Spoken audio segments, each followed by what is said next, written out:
आता पाहूयात टॉप 9 महत्त्वाच्या बातम्या। नरेंद्र मोदी आज वाराणसीतून लोकसभेचा उमेदवारी अर्ज दाखल करणार। निवडणुकीच्या 7व्या टप्प्यात 1 जूनला मतदान होणार, तर 4 जूनला निवडणुकीचा निकाल लागणार। नाशिकमध्ये प्रचार तोफा धडाडणार। नाशिकात 15 मे रोजी एकाच दिवशी मोदी आणि ठाकरेंची सभा, तर 16 मे रोजी शरद पवारांची देखील सभा। नाशिकमध्ये शांतिगिरी महाराजांना स्वामी समर्थ भक्त परिवाराचा पाठिंबा। नाशिकमध्ये लाखोंच्या संख्येने स्वामी समर्थ भक्त परिवाराचे सदस्य। लोकसभा निवडणुकीत शांतिगिरी महाराजांना भक्त परिवाराची मदत होणार। 2014 साली एकमेकांविरोधात लोकसभा लढलेल्या उमेदवारांचा आज एकत्र प्रचार। आनंद परांजपे, श्रीकांत शिंदे आणि राजू पाटील यांचा एकत्र प्रचार।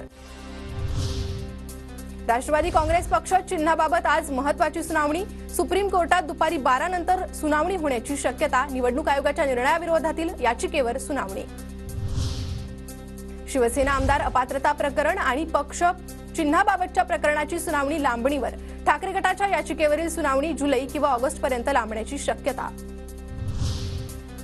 मुंबई आणि नाशिक शिक्षक पदवीधर मतदारसंघाची निवडणूक पुढे ढकलण्यासाठी शिक्षकांची उच्च न्यायालयात धाव। 15 जून नंतर निवडणूक घेण्यासाठी शिक्षकांची याचिका।